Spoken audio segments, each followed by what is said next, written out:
Hey there, Mr. Party Crasher. Hey, what's up, buddy? Party Crasher, what do you mean? I mean, you crashed my party yesterday. I didn't crash the party, I told you I'd probably stop by to make sure everything was going good towards the end of the party. That's what I did. Everything was good. You didn't, you didn't even text me and let me know that you were coming over. You are right. I figured you would have at least left me that slight courtesy, you know? Well, nobody knew you were showing up. I think, well, you're the only one that lives here. Who cares if they know if I'm showing up or not? Because they're not expecting somebody who doesn't normally live here to show up like that. Oh, you're really good. A few of those guys know who I was. Yeah, maybe like 3 of them. So? Maybe 4, if you're lucky. Oh, no, Matt Tyler. No, it was 3. It was 3. Exactly. But it was a great time. I wasn't crashing a party. It was towards the end of it, right? It just started earlier. I came there just to kind of check in, make sure everything was good. Smoker was good, so we knew everything was fine. Yeah, the smoker was good. It worked very, very well. It did. Look, the thing is that at least 2 different people took me aside and were just like, hey, who is this? Why is he here? All right, so 2 people. So how many people were there? 15, 20, 25 maybe? 15 probably? No, it was like, counting you, 9 and 2 of them, 1 left before the other. Perfect. So let's say 10, right? So out of 10 people, only 2 people talked about me. That means that 80% of people there had 1 didn't care or 2 enjoyed my company. That's 80%. That's a B-, bro. That's a solid, that's a win right there if you ask me. In general public school, that's a C. Tom, I am not, I'm more of the age of a college student than I am general public school. You're college age? I am closer, let me refrain. I'm closer, rephrase. I'm closer to a college student than I am a elementary school or grade school student, right? So the last time I went to school, an 80 was a B-, 3.0, right? 2.75. Either way, dude, that's gonna get me a job. I mean, yeah. I mean, look, the bigger thing with that too is that you also stole the other half of Matt's ribs. I didn't steal anything. The 2 that were on the plate that was on the counter, pretty much right where you are right now. I thought they were out here ready to go for anybody to grab. How I know? He literally announced like, "Hey, I need to go use the bathroom," and then he left and did that because he couldn't fit everything on his other plate. Those ribs were there for a minute, right? They were there for more than just he had to go to the bathroom. He had a whole plate of food, couldn't fit the ribs. So he was eating that food while he left the ribs here. I didn't know that until after I ate them. I felt bad, not granted. I felt bad. I told Matt I apologized to him. It was an accident. Look, it was my bad. But they were delicious, Tom. I know you haven't cooked ribs before. You did a superb job on those. They had the perfect amount of smokiness. They were not chewy. They were not dry. They were great. They weren't over sauced. Tom, I'll be honest with you. Really great job on the ribs, dude. So how did you cook them? Well, ultimately, that's really neither here nor there. Well, what is here nor there, or here and there, I suppose, is that I didn't know that we were going to be having company today.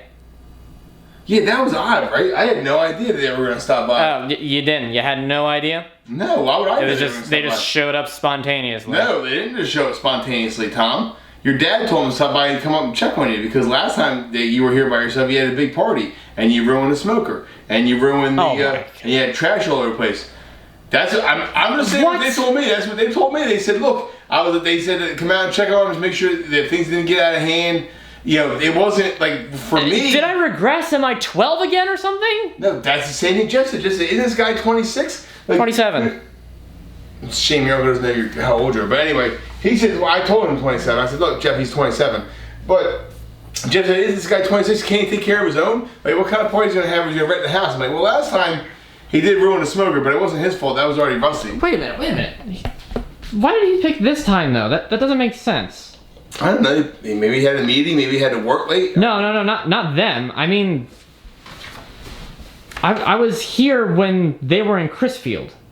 You didn't stop by to check on me then. Everything was fine. I still had a party that week. That's a great point. That's a very valid point. So what's so different that all of a sudden I now need to get checked up on like I'm a teenager? I don't know. Maybe something happened that we don't know about that your dad told Jeff about and he was just trying to get involved. I don't know. Who knows? That is very odd. That's a great, you make a really good point. I mean, you mentioned also it was still light out when they were here, so they were here for quite a bit.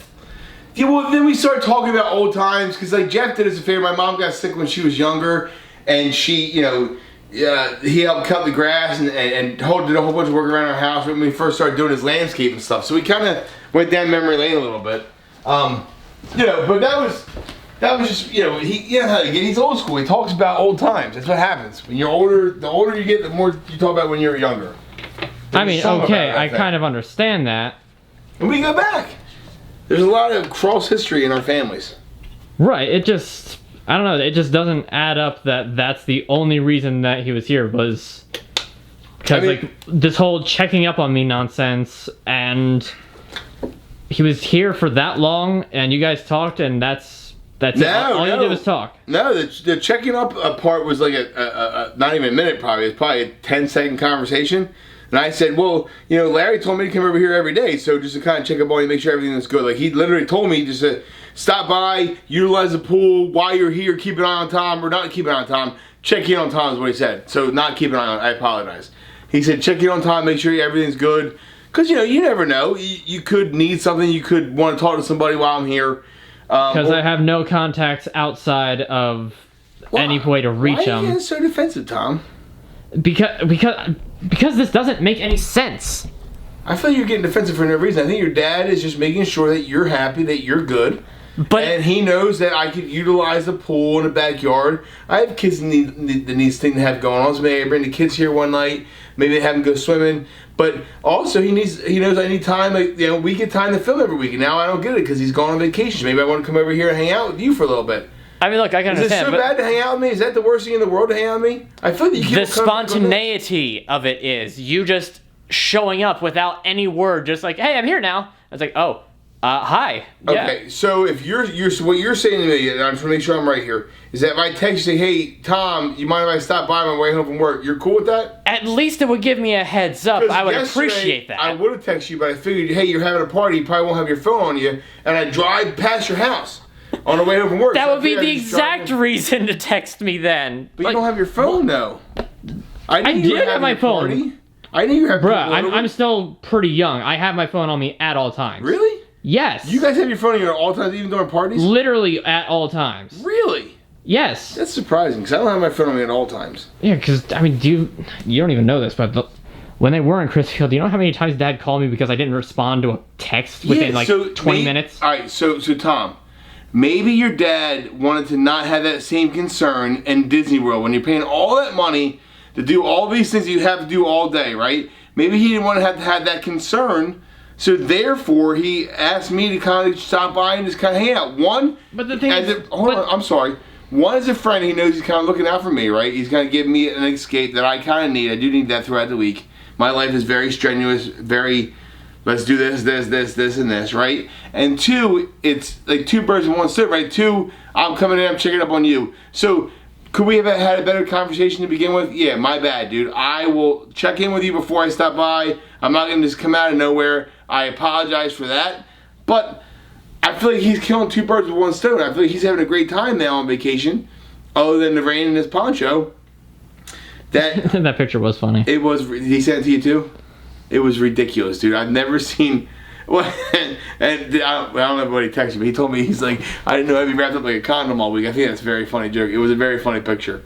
Maybe you should put it in here somewhere because it's very funny. But I feel like that. I think that he's kind of killing two birds with one stone. Now he doesn't have to worry about you as much. Look, dude, you don't know what it's like. You're not a parent. I get it, right? You don't have any kids yet.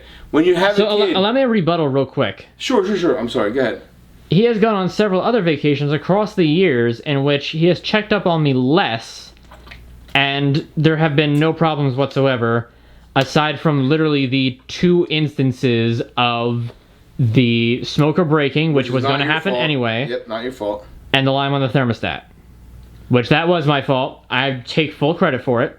That is entirely my bad. Well, you mess with man's thermostat. That's a really big deal, right? When you're an adult and I'm sorry. I don't mean that, Tom. I'm not trying to say when you're. I know what you mean.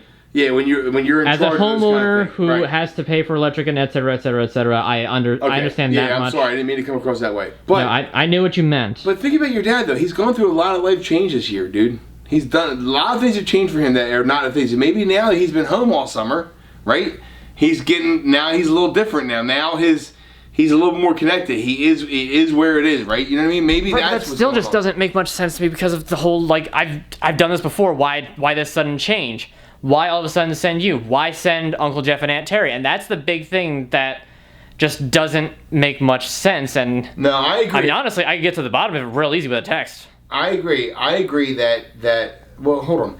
I don't want to bother him on vacation, right? So I get what you're saying with, like, me coming here is one thing, right? Because there's two reasons. One, it's two birds, one stone. We already discussed that, right? So, but Yes. having Jeff and Terry come over, I do agree that's very weird. I mean, I don't know why he would not trust me or trust you enough.